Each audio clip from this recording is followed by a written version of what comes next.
I feel like I have to pull up the fucking script, actually. Give me a moment. No, you're fine. Also, I know I mentioned it, but just in case, I don't know for sure if the dog grooming place is going to call, but if they call, I'll take it and text my dad. Okay.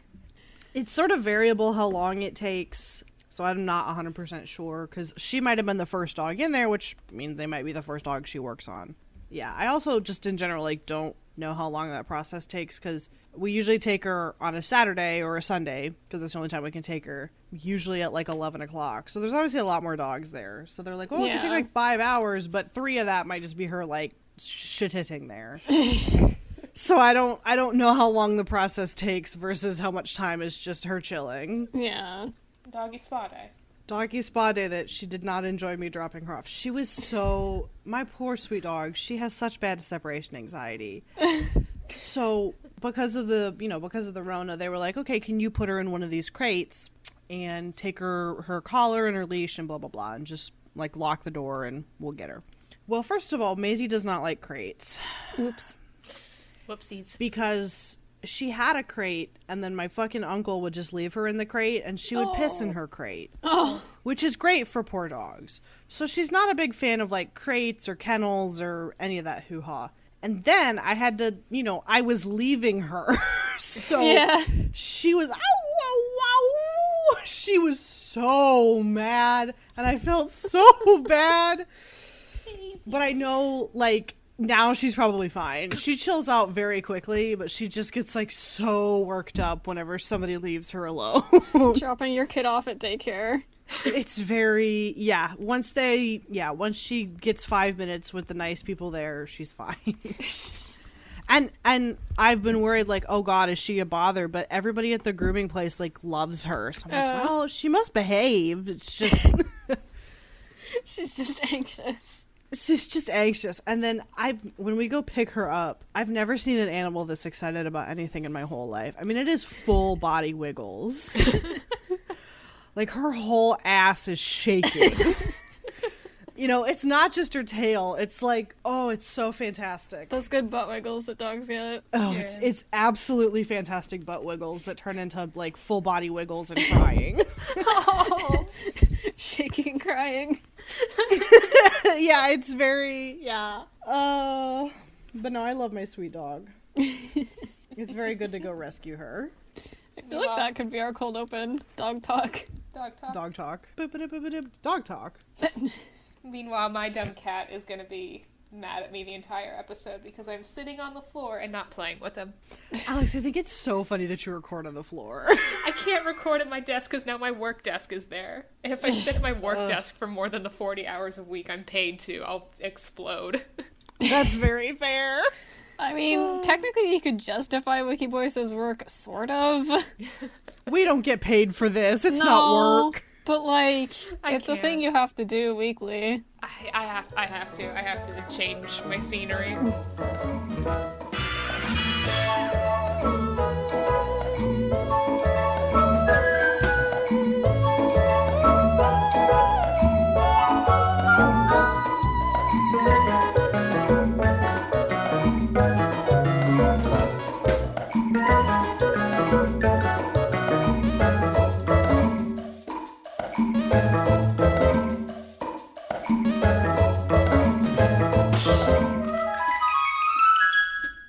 Welcome to Wikiboys, the podcast where three friends dive into the wonderful world of fandom wiki pages. I'm your host, Brooke, and I use they, them pronouns. And I'm Alex, I use he, him pronouns. My name is Aster, and I use she and they pronouns. And this week we're doing something completely fucking different because when we first started Wikiboys, we just assembled a Google Doc of a shit ton of wiki links, and a lot of those will just kind of sit there to grow dust.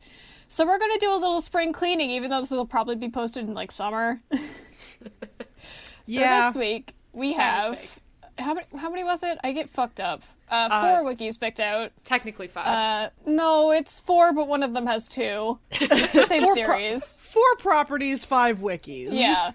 So the first one we have is Snow White with the Red Hair. The second one we have is the Hatoful Boyfriend wiki. The third one we have is Popstar, which is a suggestion from our good friend Nick.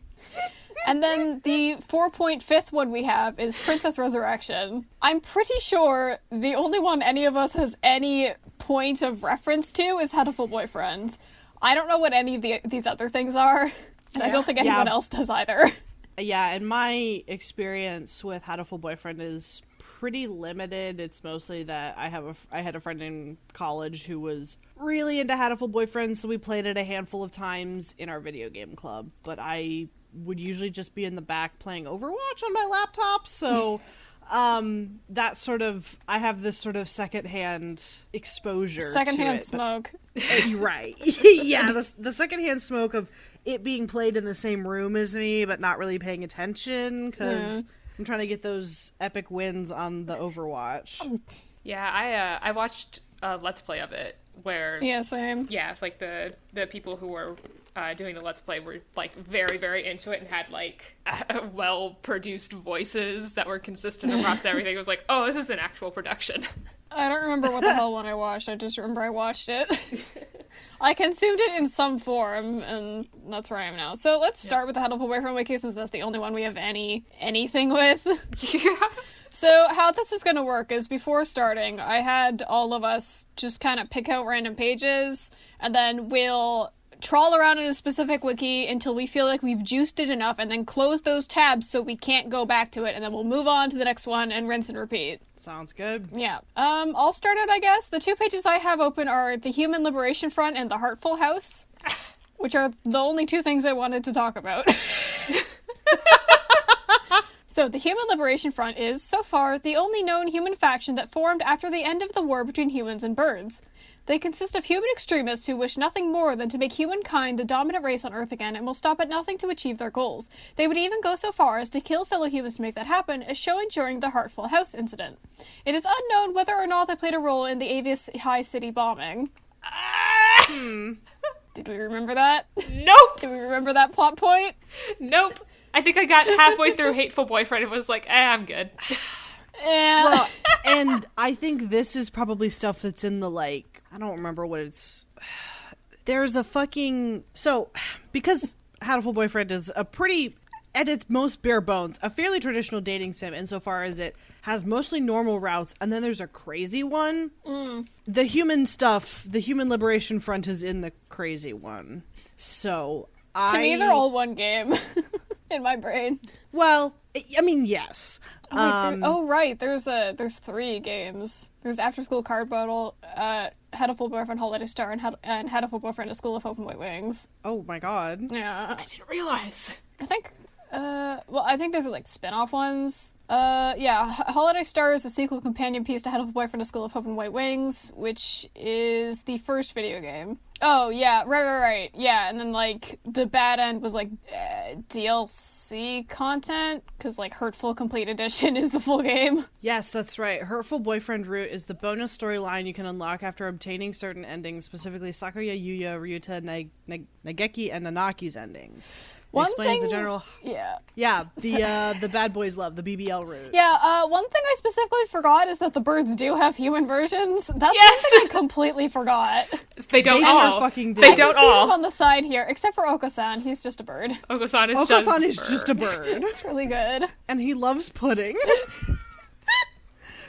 Yeah, the thing I kind of remember about... I just want to briefly talk about the BBL route. This is also spoilers for it, if you care. Oh yeah, we're gonna jump around wildly. Just take the reins when you desire. Yeah, because I'm just gonna read a good portion of this because it's wild. It's just kind of in the main games. The Hatoful world is post-apocalyptic. Yep. The bird flu, H5N1, was so deadly, it spurred human scientists into starting Operation Carneades, the development of a virus to counter it by annihilating birds. Unfortunately, it does not work as planned. This new virus ended up mutating pigeons, the most common bird, into intelligent beings and failed in its original purpose to kill flu-infected birds. The newly intelligent birds begin to attack the humans, and a 30-year war ignites, killing more humans. Imagine fighting 30 years with birds that live on average like 3.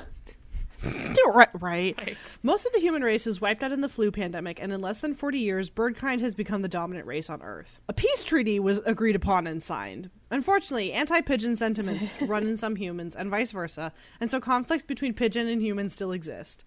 An example of this is the Human Liberation Front, who took a bird orphanage hostage in the Hatoful House incident, which we will talk about, Yeah, I have it open. to demand for more territory and right to self-govern.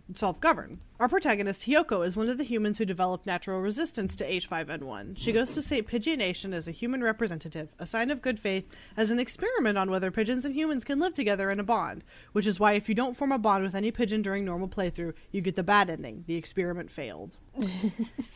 Oh, also, horror warning, because it's a dating sim which has a fucked up bad ending. Yeah. The bad ending or fucked super fucked up. I'm so glad this trend kind of died out, where there's a mandatory bad end that's, like, fucked up bad. Yeah, like fucked up evil bad We end. don't seem to do that as much anymore.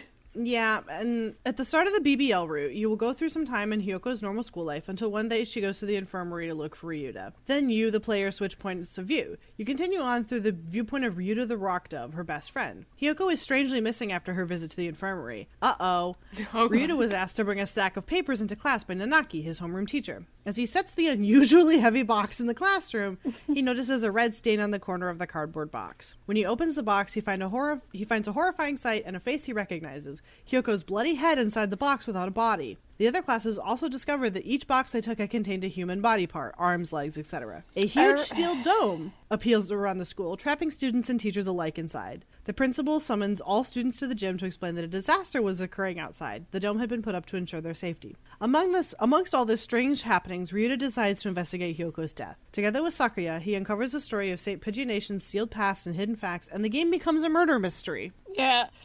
I remembered that she died, but I forgot that it was specifically that she was dismembered and put in boxes, and I'm just full of rage again for the fucking, like, you know, Your Turn to Die has assemble a doll, and then fucking King's Game has to make your body into doll, and I'm just, can we stop dismembering characters, because it's making me angry that it's a trend. Yeah.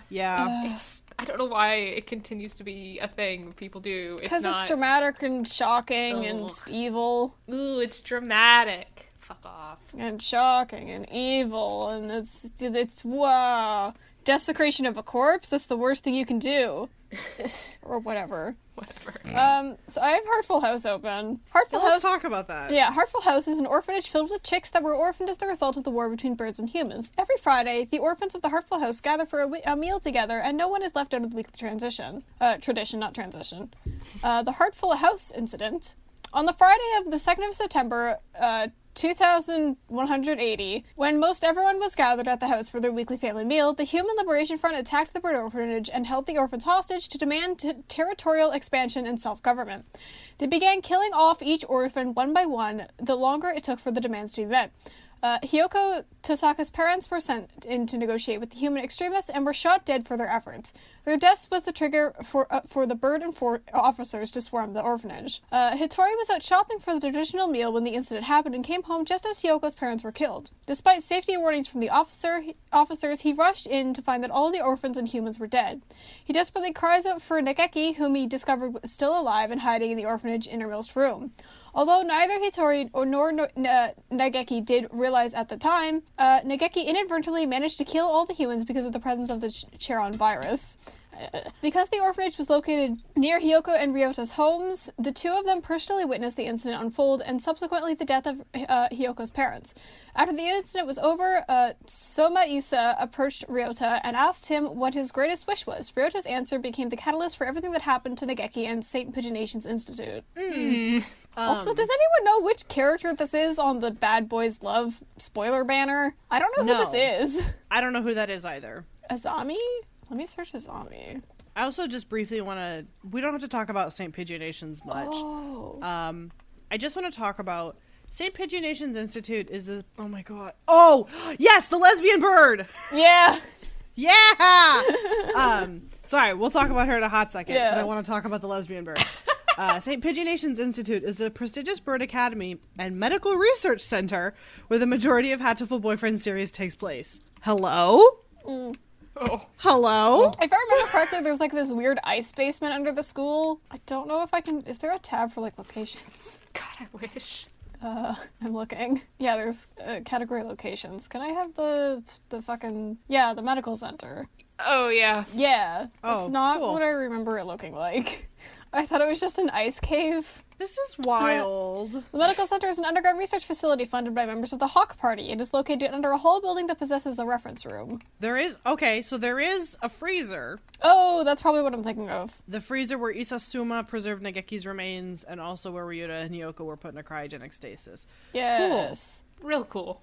The medical center is dedicated to developing biological weapons to wipe out the rest of humanity. It is here where Nageki Fujishiro was brought to weaponize the Charon virus living inside of him. When Nageki realized what the researchers were up to, he set the medical center on fire to try to stop them as well as destroy himself.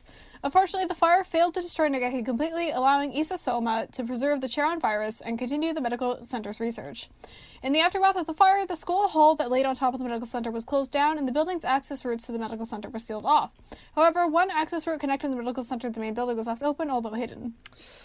5 years after the medical center shut down, Ryota Kawara became a carrier of the Charon virus and chose to lock himself away in the medical center out of refusal to becoming a biological weapon to kill humans. He was eventually freed through the efforts of Sakuya Lebel Shirogane and his classmates. Oh, that's like the rich one, right?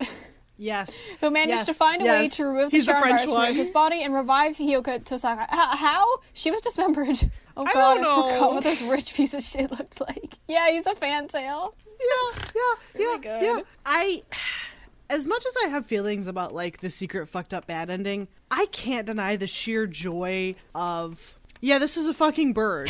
It's a fantastic piece of media to just like turn around in your hands and think about. And I will forever love that they just use pictures of birds. It's so good. They have little funny. drawings like on the character page. They're all illustrated.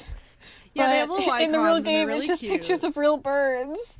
Oh god, I just found the one that I was personally obsessed with, which is the tastes of a fucking teenager. Oh, Rook. Well, yeah. Yeah. The bleeding heart dove. Yeah. He's just an edgy, That tracks. bandaged anime boy. Yeah, I absolutely... Yeah. He's so tortured. He's so God. tortured. He talks like he lives in a JRPG world and refers to every birdie with fantasy titles. Oh my god, that's so fucking funny. Oh god, it had a webcomic. Oh, he's also a member of the manga club. He draws manga Oh my based on his God. fantasy world. He's very passionate about becoming a mangaka. Hey, his gallery is huge. Are these fan art or are these official arts? Fuck it. I don't knows? know. Oh, It's possible that they're official art. I think... I don't know. They seem to all be under the same title, so I assume that's the person who made the game. MOA810. I believe so. Look That at sounds this like one. a person. He's just in a little sweater. It looks like Phoenix's Feeny sweater. It does look like Phoenix's. It's possible that is a reference Uh, to the Phoenix sweater. I don't know. I mean, it's just a pink sweater with a heart, and then the name is in the heart. Holy shit, his full body concept art. He's so fucking edgy. He's so fucking edgy. What series does it look like he jumped out of? I can't place it. He feels like he's like 3/4 of the way to a Fate's character. Okay, I was getting some Final Fantasy, or perhaps like pretty like tame Final Fantasy. Yeah, but- he does have 4 belts and a big chunky belt collar. right. And he has like huge chonkin boots, but he's not quite crazy enough for Final Fantasy. So God. he seems like Yeah. He's like a Yeah. Final Fantasy that someone redesigned to make easier to draw. yes, But now, not completely. Now, whatever is going on with this, which seems to be maybe his fantasy world. Oh, it's OC. Yeah, his cool self insert that has one feathered wing and one like clawed bat wing. He has a fucking huge like fucking Buster type sword. Oh my god, what is that fucking Organization 13 with the big black coats from Yeah, Kingdom Hearts. That's the vibe. He has clawed Like- gauntlets and also these like spiked things attached to his shoes, so it looks Yeah, like he he's has talons. like little talon boot covers. God! Oh, he has a little character card. Hang on. I'm gonna copy him. He has stats. his stats.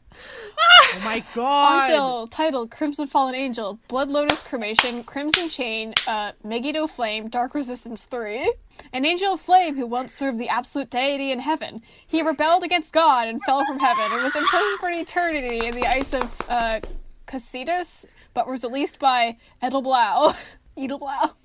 I love this so edgy good. bird. It's really good. So good. Angel is the criminal angel of Judica. Judica is the penultimate level of hell in Dante's Inferno, named after Judas, the disciple who betrayed Jesus Christ. God, this is so good. When asked about the Hatoful characters' heights, Moa responded with, "I've never thought of that. You can set them as you like, but I think Angel is not tall. He's small." Also, I don't remember if you guys remember the bean-themed holiday Legumintines? Yes. Oh my god. There's a lot of really good nuggets in here. It's pretty good.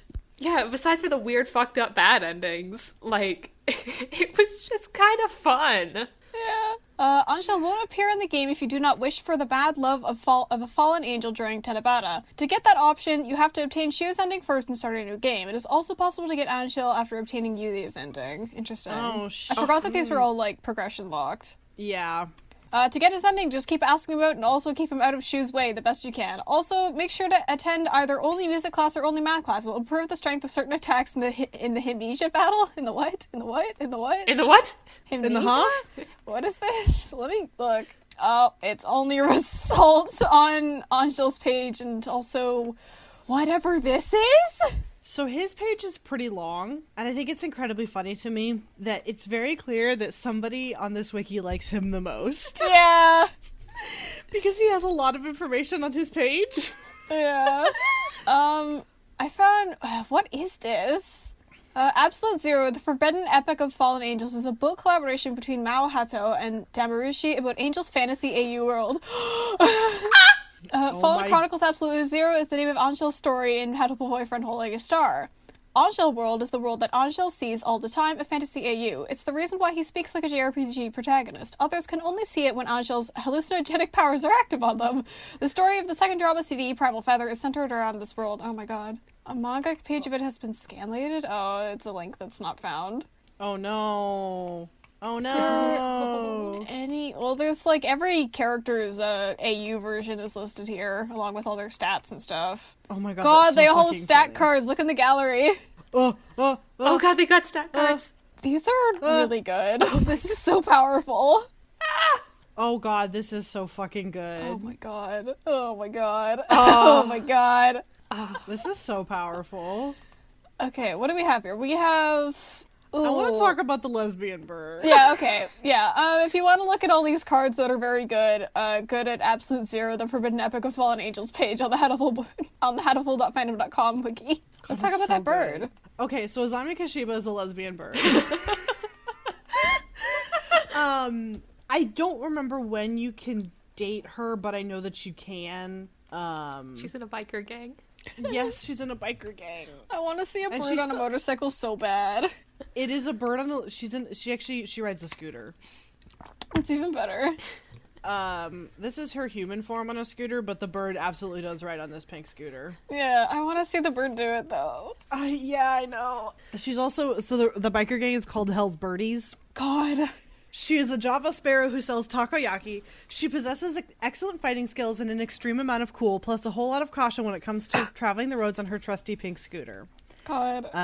She's part of a side story that is available during the summer. She can only be found in the full version of Hatoful Boyfriend. There's so much to this game. So, ending number 13 to be the true Java Sparrow. The 13th ending is triggered if Hyoko decides to bring up Azami's martial arts, reminding Azami of the sparrow kick she had been practicing to use on Rabu should she ever meet him again.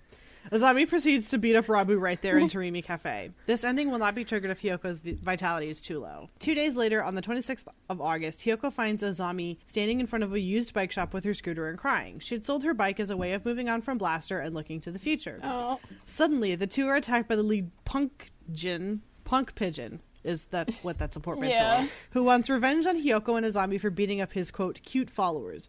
The Punkjins gang up on Azami, but once Hyoko joins the fight, the two of them are able to fend off the Punkjins. Following their victory, Azami declares Hyoko a true sparrow, someone who overcomes obstacles and suffers hardships, but still always moves forward. Together, the two start a biker gang that never once breaks a single traffic law. So yeah, anyways, Azami's ending is really powerful and good. You help her heal from her shitty biker boyfriend leaving her, and then you go off and you make a lesbian biker gang that follows the law. Because at its core, this is a very good game. Alex, did you have anything you wanted to specifically talk about? I kind of wanted to talk about Oko-san a little bit more because he's ahead. very good. Yeah, let's talk about the so bird that's only a bird good. and never a human. Yeah, I also wanted to talk about Nageki because I have go a ahead. type. Yeah, You sure fucking do. You sure do. But yeah, Oko-san's whole thing is he is a bird who is still a bird. He does not have a Gajinka form. He does not He's have a just good not Jinka form. intelligent, too. I think he only really speaks in noises. Yeah. And very minimal English. I literally think his dialogue is like coo, coo, coo, It coo, is. and then they translate it. I remember that. Yeah. He's also obsessed with pudding, which I He's love. also Yeah. obsessed with pudding. I think the explanation of it is that there was like an evolutionary break and he just didn't make the gap. Yeah. It's really It's good. really good. Okay, I want to talk a little bit about the pudding Yeah. though. So, Sorry. his true ending is ending number 7 here, and it's basically in his complete ending, if you raise your vitality as much as possible throughout the game and differently answer his questions, as an example, answering "at last he returns" instead of "and the pudding is invincible" when Oko-san mentions a dream and visiting Lord Pudding. There is an extension of the normal ending. Oko-san and Ryoko find the ultimate pudding. Oko-san retains his memories of being Lord Pudding, god of pudding, and he engulfs the whole world in his pudding, changing the world into a better place. And that's Okay. I found some really, really good lore in his physical description. Oko-san is the only character in the main cast that does not have a Gajinka form. In terms of personifications, he is always and nonetheless portrayed as a white fantail pigeon, which occasionally might wear clothes, such as the school uniform. Yeah. The reason for this is because Moa did not feel comfortable personifying her own pet in a way. Yeah, I have that Yeah, here. yeah. Real Oko-san. Oko-san is based on Hato Moe's pet fantail of the same name, whose likeness is used for Oko-san's sprite in Hatoful Boyfriend. She's also the owner of Oko-san's fantail parents. Real-life Oko-san's favorite food is hemp seeds, which is why the preferred legumitine seeds for this character is swollen hemp and not the racing blend. Both Oko-sans share the same birthday, July 12th. That's really good. Oh, hold on. It's the real Oko-san! Yeah, there's a picture of him. Oh, that's so good! That's really good. I never knew that's why he was just a bird. Yeah! That's I cute. didn't I put my know. pet in my fucked up dating sim. That just makes this better. Though Oko-san is barely intelligent enough to enter St. Pidgey Nations, he was admitted thanks to his unusual physical strength. He's a himbo! Don't call a bird a himbo! Hey, Don't call a bird a himbo. I just clicked a page. that Though was- not exceptionally intelligent, Oko-san is an accomplished athlete, capable of outpacing Hyoko in sprints, long distance, and swimming, and can often be heard zooming around the school. Zooming. Zooming. He's going. I do wonder if this actual real-life bird likes pudding. I hope it does. I don't think birds can eat pudding. Yeah, he probably shouldn't have You it. probably shouldn't. I'm screen capping this specifically so that we don't get distracted, but I opened Hyoko's page just because it was a suggested page, and, can we read this? Yeah, you go ahead. Alright. Wait, I know you said not to get distracted, but I want to read one line from her little intro paragraph. Although she's a hunter-gatherer who lives in a cave and hunts red meat for breakfast, her favorite food is udon. Oh, right, yeah, she lives in a cave. Yeah. Born in a mountain, raised in a cave. Yeah. Kissing these Hyoko birds was is all I killed at the crave. start of Hatoful Boyfriend wrote, where the Charon virus in Ryota... by the Charon virus. The deadly virus, which affects only humans, was part of Shu's plan to fulfill Ryota's wish. With the human race gone, the fighting would stop. Shu blackmailed Yuta, and together they cut her up into pieces. Shu proceeded to remove her brain and putting it in Labor 9, a scarecrow-like being. Her last gasps to Ryota before she died were eerily echoed by Labor 9 as, under the control of Shu, it attempted to impede Ryota and company from entering the sealed labs. It also kept every other normal student away from the main building as Ryota and Sakayuya investigated. And this image is fucking terrible. It's just bad. It is scary It to looks look at. like a creature from the movie 9. Yeah, absolutely. It is very, perhaps, what I would describe as maybe one of the most haunted incarnations of the Batman villain Scarecrow possible. Its head is a bloody sack with no eyes, and it has a robot arm. Yeah. I hate it. I hate it. Labor 9 was a prototype of the labor model New Humans that was the first developed by Dove Party researchers, but was condemned as unethical and the project shut down. It was made to assist birds in its human brain controlling an artificial body. It was capable of tasks that bird lambs would find difficult to do. Shu has continued with the Dove Party's research and created and used Labor 9 as his sidekick. Ryota eventually used a taser to short out Labor 9 to get to Shu. Even in death, however, Ryoko's spirit lived on. She appeared as a green floating flame to persuade Ryota when he went into a brainwashed berserker state, and she accompanied his spirit as he lays frozen in cryogenic slumber as he awaits a cure for the Charon virus. Ah! Oh, I forget that Hurtful Boyfriend is just way more fucked up than it should be. It's a lot. Every time I learn more about it, I die a little more. Because the thing is, the normal game is cute. It's very charming. That's how old dating sims are. It's good on the surface, and then underneath it has the hell. Yeah. I was never super into Hatoful Boyfriend, but I understood how you could, how people could find it charming and engaging. It just, it didn't grab me. But I was like, I get it. It's cute. It's a dating sim about birds. That's funny. That's cute. It's charmingly written, well translated, blah, blah, blah. But then there's the fucked up evil stuff that I don't understand. Yeah. So That's just how old dating sims are. Yeah, I know, but I'm tired. You guys aren't as strong as me. We all know the type of the dating sim that I consumed. We were not battle hardened the way you were. Yeah, Alex, do you want to talk about Negeki? I kind of want to talk about Negeki because... Yeah, and then let's stop after Let's Negeki. Stop. And move on to something else, because this is 40 minutes. Mm-hmm. No, so to be really brief, we talked about him briefly already. He was, had died, so his romance route is just he is trapped in the library, and you make friends with this ghost. And it's very sweet, because he's just, this shy little ghost boy that you just, date the ghost. I don't know. Yeah, he's, his human form is this, sad-looking, green-haired boy, and I understand why Alex likes him. Negeki is, he's kind of Alex bait. I have two types, and it's lanky goths and sad book kids.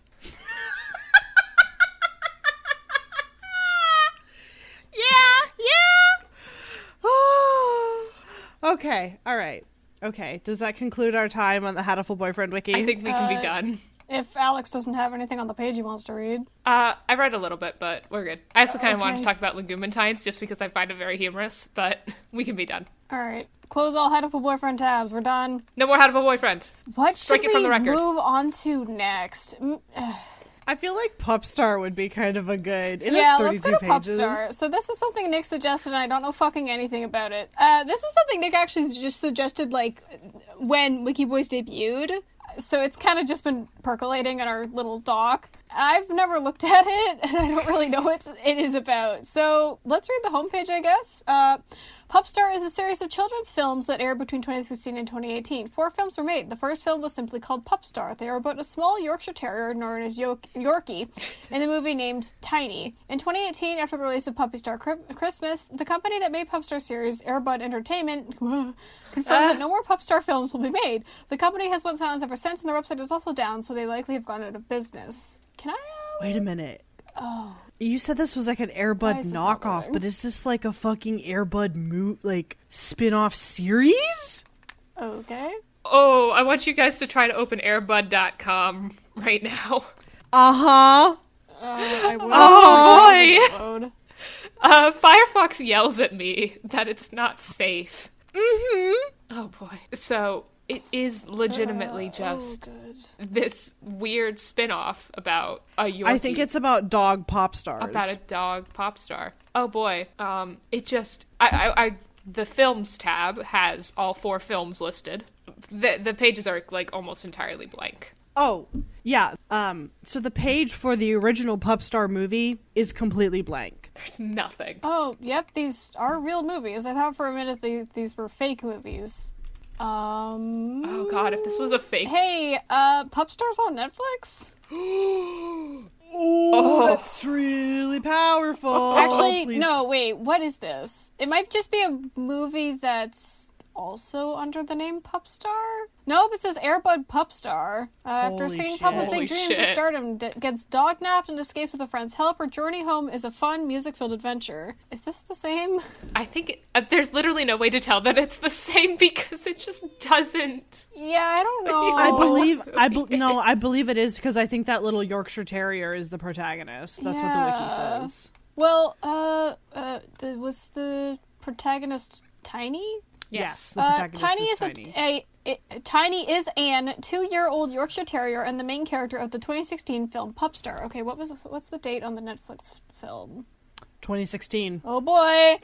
I think it's Pup Star. I think it's the real one. She is voiced by Caitlin Maher. I don't know how to pronounce the name. She won the Golden Bone in the first Pup Star movie. Then she had a long-lost older sister named Scrappy in the second Pup Star movie. Then she went on world tour in the third Pup Star movie. Then she got married and had 4 puppies. Brody is her oldest son. Rose is her first youngest daughter. Charlie is her second youngest daughter. And Cindy is her third youngest daughter. P.U.P. is her husband. She was a puppy in the 3 Pup Star films and a young adult in Puppy Star Christmas, the 4th and final installment of the Pup Star franchise. Alright, let's go find her fucking husband. Man, P.U.P. man, I love British Canadian punk band. P.U.P. Stop. First appears in the second movie as a member of the rap group The Dog Pound Crew and friend to Scrappy, dog being D-A-W-G. Later on, he becomes friends with Tiny and is shown to have romantic feelings for her. He comes with Tiny to Pup Star and is shown confronting Bark along with the shampoo at the end of the movie. Who would name their dog Shampoo? In the third movie, he frees the judge's family by doing a rap battle with Scrappy and is seen singing One Pack at the end of the movie with the Pup Star contestants and judges. In the fourth movie, he and Tiny get married and a couple months later have 4 pups, Brody, their oldest Rosie, their second oldest Charlie, their second youngest Cindy, their youngest. Throughout the movie, he and Tiny are seen constantly worrying about the pups and perform a Christmas show with them at the end of the movie. I want to read PUP's little information box. Yes! Aliases unknown, relatives mate Tiny, son Brody, daughters Rose, Charlie, Cindy, affiliation unknown, marital status unknown, date of birth unknown, place of birth unknown, date of death unknown, species dog, gender malw, height unknown, weight unknown, eye color unknown. There's only 2 genders. Female and malware. Yeah, it's MALW. So, my gender is malware. So the only page I opened up beforehand was category antagonist, which has 4 dogs. Okay, yes, okay, I really want to talk about Bark. Yeah, that's the first one I opened. Before we move on, I do want to look at PUP's comments. Oh boy, are there comments? There's comments. Sure fucking Oh are. god. Pretty amazing. Go ahead. I need to read them bottom to top, or else it does not make sense, because none of them are actually, like, stacked replies to each other. Yeah. What type of dog is PUP? Next comment, not a reply. I'm not sure. Golden Retriever. And then up at the top it says, he is Morkie Search. Search up Morkies. That's true. I feel like I'm gonna lose a Morkie? I have no idea what a Those Morkie nonsense is. words. Oh, a Maltese and Yorkie.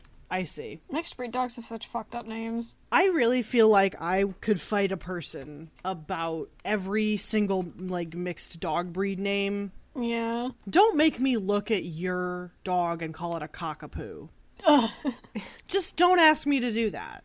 Just don't ask me, alright? I'm not gonna do it. Alright, let's talk about Bark. Bark is the secondary antagonist in the Pupstar movies. Image for him is this kind of horrifyingly CG faced on probably And Akita. yeah, Nikita. It's Nikita. His stat box is all in Spanish.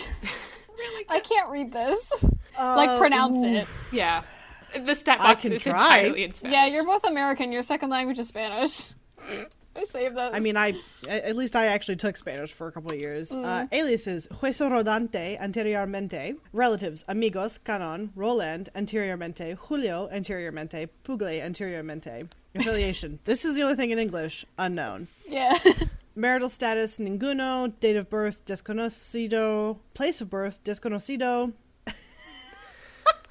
Date of death: Nunca murió. If I remember correctly, that means he's not dead. And then there's like :V, which is the little never face died. that you can make, and I don't know if that's what that means. I think it is. He never died. Species: canine, Akita. Gender: macho. Height: desconocido. Weight: desconocido, which I believe means I don't know, or it's not known or unknown. Yeah. Eye color: brown. I love that date of death is always twice. I know. Why? The comments on this page are, I love this dog, and in all caps, he's not a protagonist, and the next one is, what a bad baby. He has such a fucking awful, malicious energy. I hate it. He's just really awful. God. This is really insane to me. Really Yeah. insane. I wish I understood anything that was happening here. What You know. I want to write a movie based on what I think I'm reading here and just see how close I get. Alex, there is a movie. You can go watch it. I can go watch it, but I want to know how close I could get with only the information on this wiki. Yeah. Let's talk about Julio, which is one of the other antagonists, and is Bark's pal. Julio is a cocky contestant on Popstar World Tour. Julio is a dog from Mexico with a telenovela show. He sings his song, Tell Me, Oh God. Actually, Aster, you take this page. I gotcha. Julio's he sings his song "Tell Me Cuando," Okay. which I bet is a Hispanic cover of "Tell Me Why." Oh God. He is secretly working with Bark and Kano. He is lip syncing the words that Bark is singing. Oh. He pretends to fall in love with Tiny. He lives with Tiny and takes her to a restaurant called El Tapos Perros. Pictures are not allowed to be taken here, but Julio insists that Shep does. Julio then lays a kiss on Tiny. Woo! Oh. Bark and Kano steal the phone and post them online for tabloids, hoping Tiny will fall in love with Julio, making her vote for him in the Popstar World Tour finale. What? Julio blackmails Shep, making the family point fingers at Shep for posting the pictures. Tiny and the rest find out Julio is a fraud. They take him away and he is disqualified from Pupstar. Puppy Star Christmas. Julio partnered with the Mean Team to help ruin Christmas for money. At the end, he realized that after he lost his family in the flood, he stopped believing in Christmas and became good? What? Some attributes. First, smooth. Second, liar. Third, emotional. Other attributes. Fourth, sweet. Fifth, hungry for victory. Sixth, from Mexico. Order. Next, he changed from evil and hungry for fame to good. Aster, can you come with me into the comments, because we have to double team this one nested one. Yeah, I'm gonna start with the top one though, which is, wow, thought he was good but was bad. And then the next one is, what kind of dog is Julio? Julio es un chihuahua V-face con un mezcla de Yorkie. I love this. Oh, mixed with Yorkie, I believe. Oh, okay. I think it seems like every fucking dog is like a Yorkie mix. Yeah. Yorkie Nation, I guess. It's still losing my mind. Some attributes, other. Look at this dog! What is this dog? What is the dog in an eye patch? This Kato dog has- is Solid Snake. Yeah! Kano is one of the main antagonists alongside Bark in the Popstar movies. He was voiced by Daedrich Bader. History, which is in the title and not the body. History. Kato was the third oldest puppy in Alice's litter. He met Noelle when he was 3 and they fell in love. But 2 months later, Noelle fell in love with Manny and forgot all about Kano. That made him angry and he became mad. That's it. Also, his species is apparently pit bull, though That is not correct! That's not a I would pit bull. contest that. That's he not- might be mixed with pit bull, but that's certainly not. Yeah. He's certainly not 100% pit bull. He looks like he could be a beagle mix? I would believe a beagle pit bull mix. Yeah. Mm-hmm. A beagle. make me read that word typed out, I'm gonna be fucking mad. And then the fourth antagonist is Roland. Who, if we look at the aliases for Kano is Bark and Roland, so I don't know what's going on here. I think somebody didn't know what an alias was. Yeah. Roland is a character on Popstar and is the dog catcher that works at Happy Ranch. He captured Tiny and other dogs. Oh, so this is a human person. This is a human person. Popstar 1. Roland captured Tiny and Charlie and then tried to put Charlie down. Charlie and Tiny escaped. Roland then worked with Kano and Bark to capture Tiny and Charlie, but failed to capture the game. Wait, hang on! You're telling me a human teamed up with some dogs? Those dogs are class traitors. There's nothing in the dog catcher's guidebook that says they can't work with dogs. Okay. Popstar 2. Roland... Sorry, I just really feel like I want to bring this set of movies to Jack Saint and be like, hey, you did a video about talking dog movies. Can you explain these Does he to take me, suggestions? please? Because I can't handle this. Find out if he takes suggestions. Sub to his Patreon for like 3 months and just submit this wiki over and over again. Do Popstar video. Popstar 2. Roland creates the Mean Team out of Kano, Bark, and Roland. The Mean Team hires Scrappy to replace Tiny and fail the finals. But at the end, Scrappy admits being a fraud and the Mean Team's mission failed. Popstar 3. Roland makes the Canine Correction Facility, which is a dog jail. He also hires Julio to lip-sync Bark singing, but fails at the end. Popstar Christmas. Roland puts Santa and Miss Claus in prison and pretends to be him for money. At the end of Popstar 4, Santa shows that he didn't get coal every Christmas, and Roland takes back everything he did and put Bark and Kano in jail. He doesn't have any comments. I need to say that in Popstar 4, Popstar is abbreviated as PS4, which is very funny to me. Sorry, God. guys. Yeah. I gasped because I looked it up. All of the Popstar movies are on Netflix. Holy shit, we need to have a watch party. We should have we should try to organize a watch party with Continental, or at least with Nick. Oh. With fucking Popstar. I can't believe these movies are real. They don't sound real. They sound like a fever dream. Oh, God.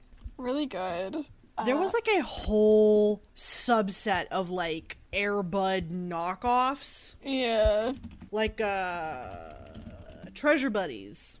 Oh god, all the Buddies movies. Mm-hmm. Yeah, I think I actually only ever watched the Buddies movies and not Air Bud proper. I don't think I've ever seen any of these movies, actually. Because I think the Buddies were like continually airing on like the Disney Family Channel. Why is there a camel? Apparently the Buddies movies were Disney movies. Yeah.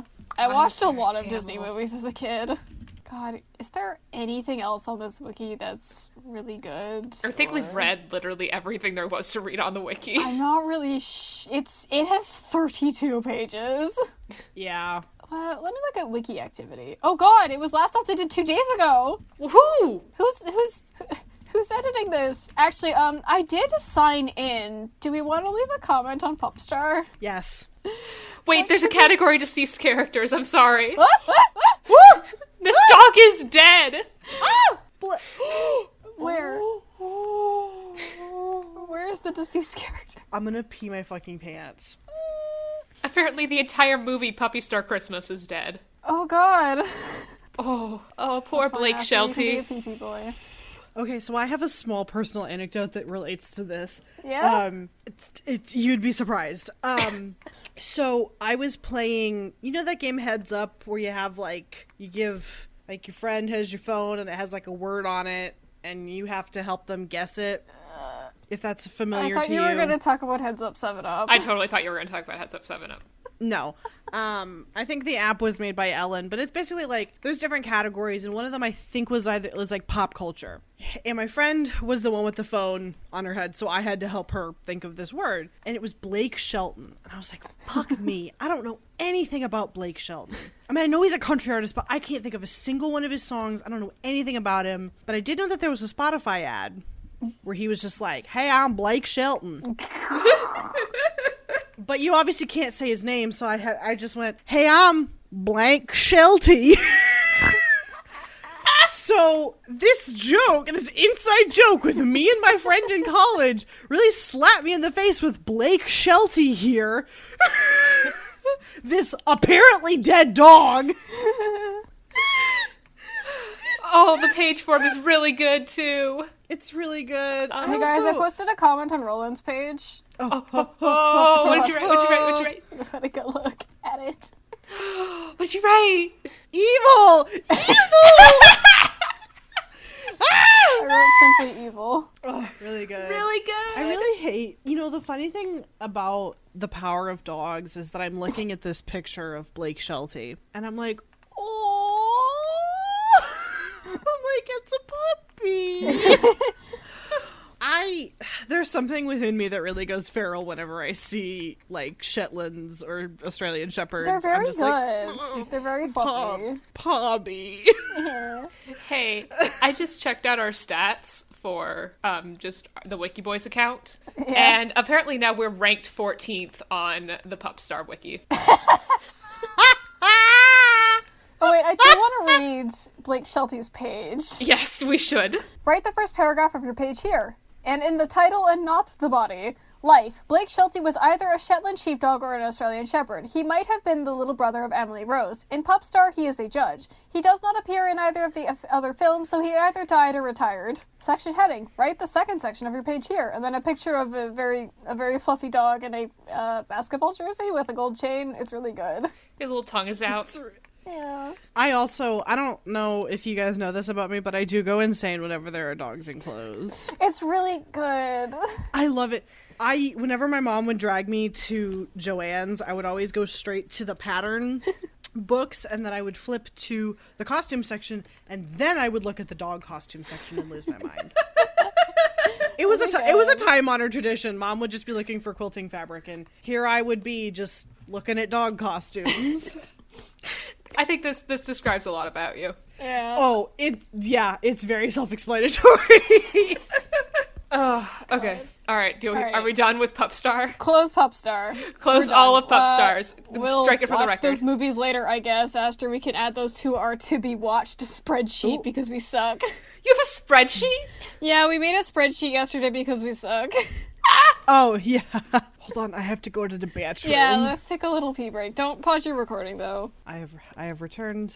All right. And I'm ready to move on to whatever we want to talk about. All right. What should we touch now? We have Snow White with the red hair, and then we also have Princess Resurrection, both of which I literally know nothing about. I don't even remember why Snow White with the red hair was in our list. I don't know what this is. No idea. I don't even know who put it there. What the hell is this? Yeah, well, since we're talking about it, let's talk about it now, I guess. Do you guys have pages open for it? I kind of just hit no. random and just like kind of hoped and then didn't get anywhere with it. Yeah, the only page I had open was this fancy looking boy. Oh, that's not the right. Oh no! Enjoy that Great one, chat. Nick. No, Nick doesn't need to see our Wikiboy secrets. Secrets. Oh, I did see something very fun, which is that if you hover over the logo, it spins. Oh, yeah. That's fun to me. Yeah. Oh, that is fun. So, this page I have open is Toku Burgat. Is the former head of the Burgat House, a historically powerful house in Wirrant. Actually, wait. Before we start, can I get is there a little landing page description about what the fuck this series is? I don't think there is. Before we just jump in, can I have it? Actually, here we go. I can't get it. Oh wait, here we go. Shirayuki is a young lady with unique apple red hair. She is seen by a famous but foolish Prince Raji, who falls in love with her at first sight and orders her to become his concubine. With nowhere else to go, Shiraki cuts her hair and escapes to a neighboring country. While traversing through the forest, she meets a young boy, Zen, who helps her after she boldly cures his wounds, but then gets poisoned by an apple given to Shirayuki. Meanwhile, Prince Raji sends out henchmen to search for her. What will happen to Shirayuki? What is Zen's true character? Snow White with the Red Hair is a refreshing fantasy story between an optimistic heroine and a prince who constantly stays on her watch. Sounds like bad. Sounds like that. Actually, let's look at the heroine's page instead of jumping to this random boy that I got. Here, let me link, because these are all really big. Oh, it's really... Oh, okay. The weird thing is that the, little main character, so it has a little section with all their portraits, and clearly I click these to go to the page. No, fuck you, no hyperlink. Find the link yourself. Oh shit, hold on. I think my dog might be done. Oh, hold on. Oh no, dog. But yeah, what were we talking about? Shirayuki? The main character. Yeah, main character time. Shirayuki is the main protagonist of Snow with Red Hair manga and anime series. She was born in the kingdom of Tenbaron, but fled to the neighboring kingdom of Clariness as a young adult to escape from the clown prince Raji. Whenever I see crown, my mouth says clown. Clown prince! Who decided to force her to become his concubine after hearing about her beautiful rare hair color and pleasing appearance. She is currently a court herbalist with the kingdom of Clariness, initially working inside the palace before being tasked with representing the royal pharmacy at the Pharmacy Institute in the famous Scholars District in Lilias while furthering her studies. This page is very long. This page is really long, and there are fucking is. 271 comments. Oh! There are more comments on this page than there are pages on the wiki. Oh god. The three short ones I'm seeing immediately are wow gay and I love the anime so much and I wish I was dead. Actually, you know what? Okay, well, I don't really know what to do with this. Because like I said, I don't know what the hell this is. Hey, What? Hey, can you guys scroll down a little bit? So much fucking discourse. Oh, The boy. Mary Sue discourse. There is... Oh my god, hold on. 1, 2, 3, 4. Somebody wrote like 4 paragraphs about why she's... Oh god. Oh god. Hey, Oh there's a wow, that is a lot of discourse. Hey, there's a lot of fucking words in this comment section here. I'm haunted. I'm haunted. I hate this. This is a bad wiki, actually. Do you want to just nerf this? We just nerf it. Yeah. Yeah, I'm gonna say give up on this. This, maybe it's interesting if anyone has any touchstone to this or would want to look at the wiki themselves. Knock yourself out, and if you find something interesting, contact us. Otherwise, bye. We're nerfing that. But goodbye. Yeah. So the next one we have is Princess Resurrection, which is something that I know that I found randomly, but I don't remember anything about it. It might have been while I was like, because I go on these random hunts for new content to bookmark and then only consume 1 or 2 of them because I suck. And it's one of those ones that has 2 wikis. One of which is Princess Resurrection site.fandom.com, which is 118 pages, and the other one being princessresurrection.fandom.com, which is 86 pages. And they are both differing in quality. I want to read the plot that is on the homepage for Princess Resurrection site.fandom.com, because... Oh boy. A simple student boy named Hiro Hiyorimi was turned into a blood warrior after he died and resurrected by a beautiful princess named Haim. As a vassal, he must protect her... Hime? Yeah, Hime. It just literally Okay. means princess. Yeah. As a vassal, he must protect her princess from ferocious monsters such as demons, vampires, werewolves, and other creatures that will try to attack the princess. In the world that life is always at risk, follow Hiro and his friends assist Hime in the fight where siblings killing each other in order to get the throne of the monster kingdom. Thanks, that told me Okay. nothing. My favorite Yeah, part that's, is after he died. After he died. So Yeah. we do have a page for the anime, we have a page for the manga, and oh, never mind, these are just episode and chapter lists. This is nothing. There's also an OVA. Yeah, there is an OVA. Oh my gosh, please stop asking me if I want to take a survey. I don't want to take a survey. Oh, Literally. I love how there's a gallery page and then it gives nothing. Oh my god. So did you guys pick out any pages when we were plonking around, or did you guys only focus on Hatoful Boyfriend? I got very distracted by Hatoful Boyfriend. Okay. Yeah, I think I got distracted by Hatoful Boy. Yeah. This one sort of blindsided me with the 2 wikis. I just didn't know what to do about that. Yeah, I didn't really open much because it's really hard getting smaller wikis to give you anything. Yeah. So I guess let's look at the protagonist, I suppose. Learn about this series secondhand. Yeah. Hiyorimi, that it has so many vowels, is the main protagonist. A normal middle school boy who dies at the beginning of the series and becomes the blood warrior of Hime. Actually, is there a page for what a blood warrior is? I'd love to know. Doesn't look like it. That's good. Cool. Well, there is fighting type. The type of fighting skills used by this character, Hiro is using any kind of object that can cause pain to fight in order to protect Hime. Blood warrior ability. When the royal blood activate in his body, he became a blood warrior. It's giving him the knowledge to protect, the courage to attack, and the strength to fight. Though this is left out in the anime. Oh. Oh. That seems like an Okay. important thing to include and not leave out. Flame Warrior ability, it's the same as being a Blood Warrior, but twice in power. Plus, he can use the Sacred Royal Fire to eliminate the enemy. Thanks. Also, like, he's like a normal brown-haired, brown-eyed character, and then when he dies, he gets like white hair and these gold cat eyes, and it's like, yeah! Fuck yeah. Fuck yeah. Edgy boy. Okay, so the way the way the site Sorry. is organized is that, okay, it's got series, list of characters, okay, whatever. Then it has the tabs Royal Princess, a couple of characters, and then characters under that character, and then Royal Prince, and then characters listed under the tabs there. I don't understand how this is organized, and it confuses me endlessly. Yeah, I think bad is a good way to describe that. Yeah, also my was nothing. I my brain did its good thing where I misread a word and it became bad, which I misread master as sister. Oh. Which caused problems until I realized what I was reading. I see. Sometimes idiot brain causes problems on purpose. Yeah. Oh. Can I have a page for, Hime? In the manga, when Hime is in danger, Hiro's hair turning white and his eyes changing like a cat's eye. Thank you. Thanks, that's very trivia. That is his only trivia. Yeah. Hime is the main character of the series. She is the second royal princess and the second daughter of the king of all monsters. Her real name is Liliane. She appears as a young aristocratic woman with a tiara wearing gothic clothing. She have a long golden hair and a scary scarlet-looking eyes. Hey, her race is Phoenix. Oh, good. She dislikes other people who calling her by her real name. She is not as arrogant as she is playful, and she does not flinch at the sight of violence. Her aristocratic nature is shown in her ability to leave hard labor to her servants without remorse.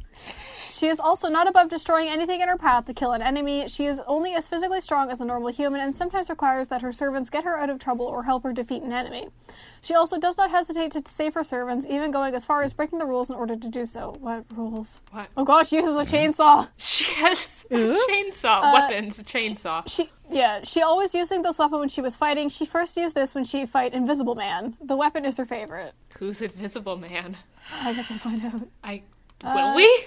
She doesn't have any trivia, but she has a single comment, which is the Addams Family Scooby-Doo. I don't know what that means. What does that mean? Also, here's Invisible I would Man. love to understand. Yeah, I just had that page open. Invisible Man is an boy. assassin paid to kill. He mostly hired by the royal family. Appearance, not much. Personality. really He like killing and respect his job as an assassin. He will not stop until his job is done. Good for Okay. you. Oh, Invisible Man is based on 2000 science fiction thriller film Hollow Man. Okay. Interesting. The comments on this are pretty good. I clicked a random character in the suggestion bar, which is Emil, and the comment on his page is he already died. He already died. He already died. Oh yeah, he's dead. Oops. Whoopsies. So sad. Hey, holy shit, hold on. I want to talk about Ryza Wildman, a 16-year-old tomboyish girl who is half human and half werewolf. She is also the servant of Princess Hime. Fuck yeah. I feel like there is maybe some sort of politics here that, oh my god, hold on. Wolf Big Okay, Paw. this is... Oh god! She has fucking... her powers work like Atsushi's do. Oh no! She just gets big paws. Just get pause. I'm gonna read her appearance. Keep in mind these are the wiki's sins. Ryza is 16 years old, a year younger than Hime. She has short red hair, yellow eyes, a black short sleeve belly shirt that is between her midriff, green pants, boots, and sharp teeth. That was all one sentence. Ryza also appears to be kind of hot. She is also known as a tomboy. Okay. She appears to be kind of hot. She has a half-brother who is just a wolf. Oh, wow, I love sexual dimorphism. Yeah. Wait, okay, no, he is a full werewolf. I can at least allow for that. Yeah. Yeah, he's not like an animal wolf, he's a human wolf. Yeah, he's a wolf man. Lobo Wildman is the half-brother of Riza and the former vassal of Hime. Blackmail by Franken, disguised as Dukin to obey his orders to kill his former master. I almost said Duncan. Oh my god. Dunkin' Donuts. Oh my god. Duncan danced. Oh my god. Dukin is the current eldest member of the royal family. He's from the previous generation of the royalty before Sylvia and the others was born. He wears a cape. Cool, thanks. Appearance wears a cape. Yeah. Oh, he's dead. Oh, that's actually a page I have open on the other wiki, which is Duke Von Phoenix, which has a whole lot more information. So on princessresurrection.fandom.com, Prince Duke Von Phoenix is a member of the royal family. At the beginning of the series, he was thought of as the winner of the previous throne war. Wow. But for some reason wasn't crowned. His personal android is Frank, who is a robot dog unlike the other androids. You just threw me a whole other lore nugget. Like all members of the royal family, Dukin has blonde hair, red eyes, and slits for pupils, slim build, and presumably light skin. He wears because he's a manga-only character. He wears a mask, cape, and bodysuit. Plot! This is the big... Oh my gosh. I should link this page to you guys, actually, instead of just reading. For a long time after his introduction, it's assumed that he's the oldest member fighting in the current war to the throne. Actually, he was born decades before Hime's brothers and sisters and survived the conflict, but wasn't crowned king because at one point Hime said, "So the rumors were true. Until someone who is truly fit to become a ruler appears, we have to continue fighting." So the probable reason Prince Dukin wasn't crowned was because he was not fit to become a ruler, but later in Chapter 70, it was revealed by Sylvia that the reason Dukin wasn't crowned because he was already killed by Fajito. Okay, he's dead, I guess. Yeah, he's... Okay. Since the current generation were born at that time, he is now involved in a new war. He is also the one told by Riza to make Lobo attack Hime. In the future timeline, he killed Gilliam, but was eliminated by Sylvia. He appears in Chapter 60, trying to stop Flandre from completing the negotiations with the scout from the Army of Apocalypse, but is stopped by Hime and Riza. Reading this without any prior context is the best. I truly feel like the more you say, the more I'm going insane. Yeah. His status as an android is confirmed in Chapter 68, where Riza broke him with a supercharged stun gun. With this revelation, the character Fajito is introduced. As an android, he was fully capable of speech and doesn't say fuga until this point in the story, after which he makes no more appearances. Apparently, there are two separate Dukin units, one who appeared initially and was destroyed, the other one was an alt form of Frank. What? If this means anything. Here's his android form. Oh, category androids, thank you. And then the bottom of this page is see Fajito for more details. I won't, thank you. Thank you, I will not.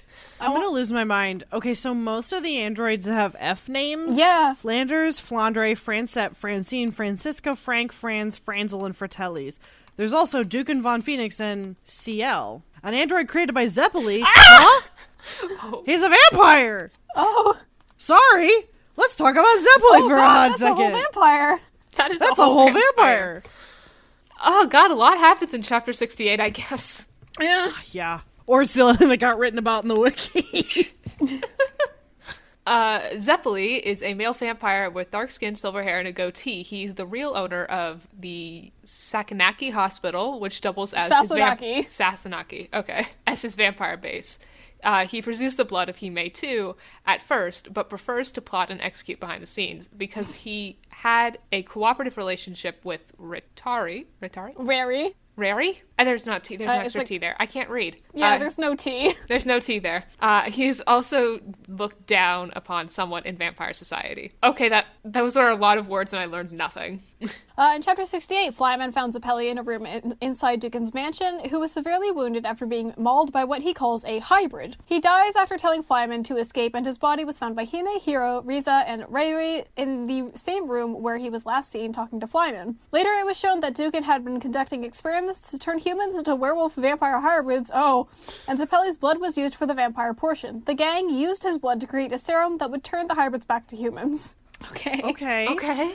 His trivia, interestingly, he, along with Kiniski, are currently the only vampires shown to survive a wooden stake through the heart, although it occurred in the hospital where he was able to receive medical help immediately. His diet is apparently not limited to blood and or tomato juice. Rei was shown peeling an apple for him while he was recovering from his stake wound. Although both Rei and Hiro has interacted with him extensively, upon seeing his body neither show any signs of recognizing him. Hiro merely thought he'd seen him before. Okay. What are our most visited articles? Well, Hiro's here. Oh, this is a big long page. I'll link it, I guess, but I don't know if I'm going to touch it. Big long. Wait a minute. Wait, I scrolled down to the bottom and the first image is in the gallery is Hiro as a girl? That seems like a spicy meatball that you... Can I control F girl? Oh, During chapter 54 of the manga, Hiro had to dress up a girl to bait a serial killer to take him to his lair. Okay, I thought it was like Okay. some reborn shit. Because he has like black hair here, but when he's powered up, he has white hair. Actually, I'm gonna read his history, which is kind of chunky. Little is known about Hiro's past, only that his parents are dead and he had to live with his sister. At the beginning of the series, Hiro followed, Sawawa's note to Sasaki to find the mansion she was working in. When he arrived, the villa seemed abandoned. Confused, he tried to search for his sister, only to get smashed by a truck and got fatally injured. In the anime, he rescues a girl in a gothic illuminated dress from a falling steel beam that hits him instead. Oh, so we swap getting smashed by a truck to getting smashed by a beam. Interesting. He wakes up in the morgue a few hours later, confused, and escapes the hospital. That's... okay, I guess it's a morgue under a hospital. That happens.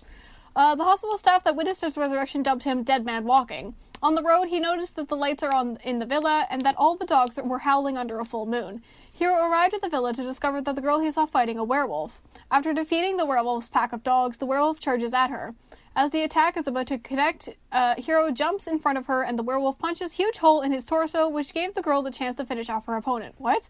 After she has killed the werewolf, she goes to him and revives him with the blood in the anime The Flame of Life and revealed her name to be Hime.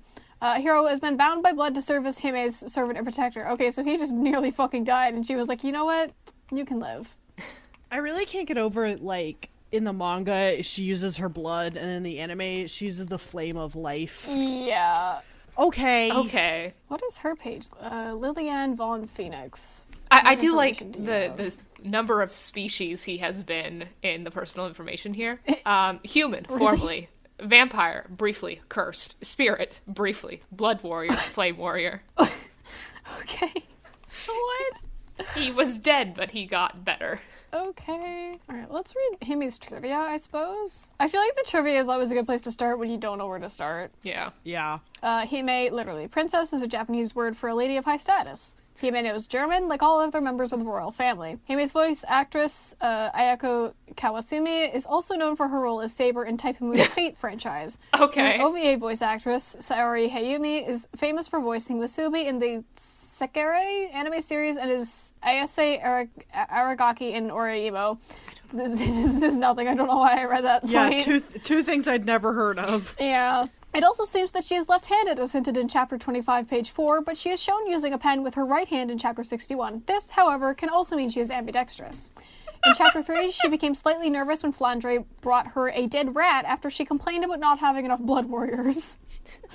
Hime bestowing Hiro the Flame of Life may be a reference to the Flame of Life in the anime. What? Chainsaws seem to have become the symbol for her, especially in the anime, despite her using other weapons just as often. She is the only member of the royalty to have stated her full name. She has a habit of winding a lock of her hair through her finger while she speaks. Alright, that gleaned me nothing about what to hunt for on the page. No, I mean, okay. There is one thing which I love, which is, she could be ambidextrous. Buddy, that just means the author forgot. Yeah. Art is hard, bro. The author forgot. Yeah. Hey, I want to read the last thing in her powers and abilities, which is right above the trivia. At the end of the manga, she claims that her and Sylvia's powers, quote, canceled out in their final battle, meaning they no longer have any powers. Okay. Alright. Alright. It's also, her species is listed as Phoenix. I would love to know what the fuck that actually means. It means this. Oh boy. I just opened that page. Yeah, I'm Phoenixes are doing that the highest beings in the monster realm, and as such are the royalty of the kingdom. Phoenixes start off in their mortal juvenile form as being that closely resembles human beings, and turn into their adult immortal phoenix form when they are chosen, aka matured. Powers, abilities, and weaknesses. Immortality. Adult phoenix are immortal, however they are vulnerable in their juvenile form. Flames of purification. Phoenixes who have matured enough can emanate the flames of purification. These flames can turn even stone to ash, proving to be a very dangerous ability. Ability to raise blood warriors / flame warriors. All phoenixes can raise blood warriors by giving a recently dead person his or her blood, or the flame of life in the anime. They later gain the ability to transform a blood warrior into a flame warrior. Telekinesis. Some members of the royal family have telekinetic abilities, and as such are able to move objects with their mind at will. Telekinetics can also use their abilities to kill opponents by damaging their internal organs, though individuals gifted with this ability tends to die young and painfully due to excessive use of power, as in the case of Emila and Fujito.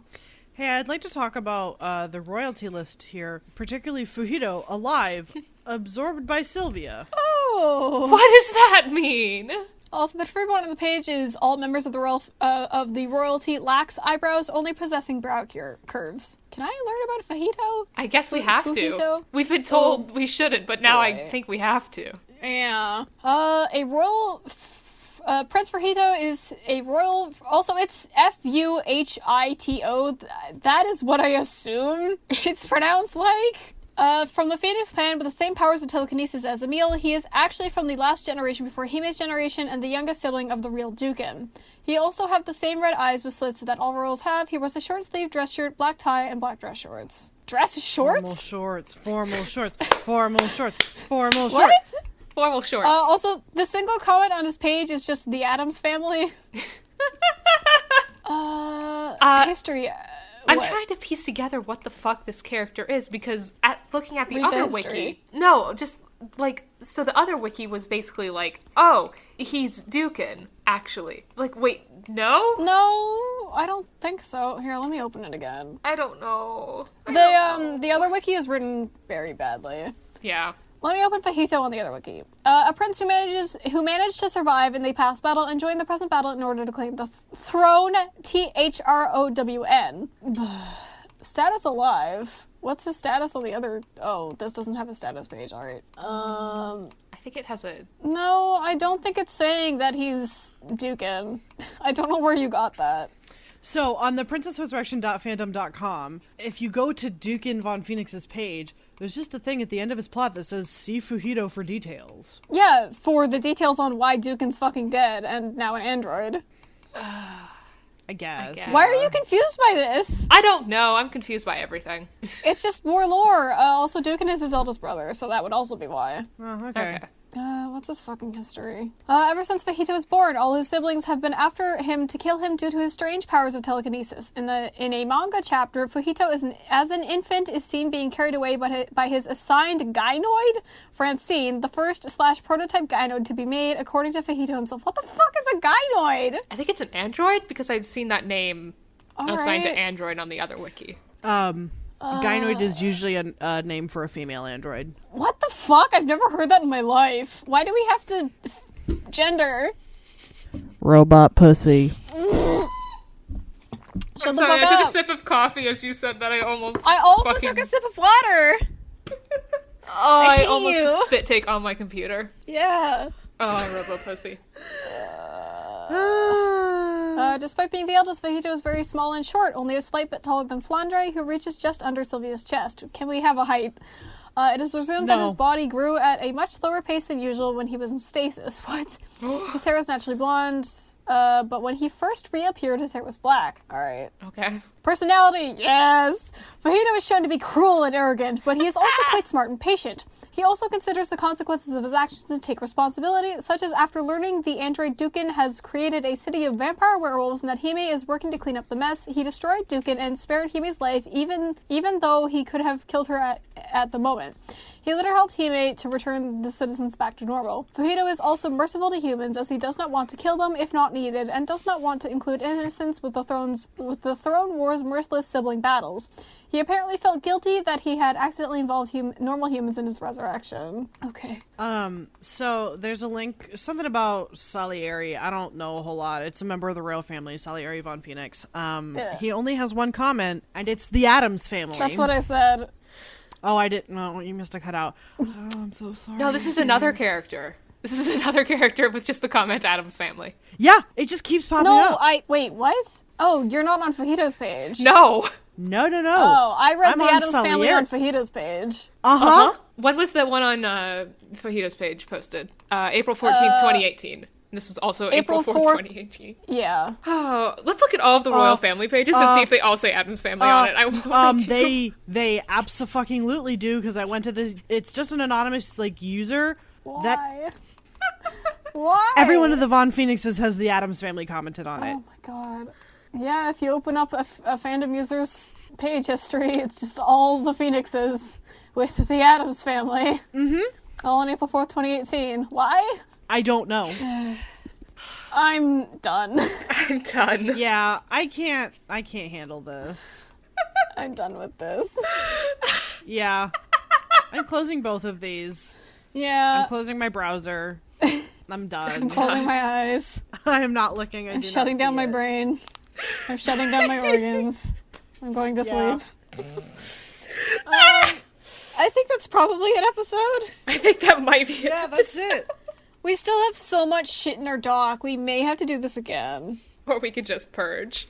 We could just purge them. Well, see, the problem is that some of them could make good episodes. Like, the Madagascar wiki could be something, but also it's fucking Madagascar. Who knows? Like, how do you open that? How do you make that into an episode? I say as if we haven't made other shit that makes no sense into episodes. We did Garfield. We did Garfield. We had Garfield. We're stronger than God. We did Garfield, and I can't complain about doing other shit.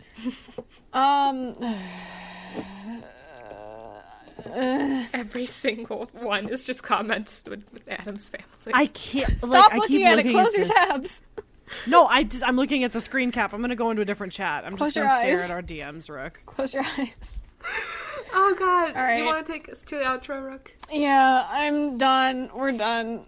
I don't know what this will sound like, but I'll find out in approximately 7 years. A month, maybe. I think that's our sounds schedule. right. Mm-hmm. Anyway, you can find us on Twitter at WikiBoysPod, and you can find me on Twitter at Twigling. You can find me on Twitter at AlexTheMostly, okay? And you can find me on Twitter at Nerd of Goodness. This is the Wiki Boys, and we'll fix it in post. We sure will.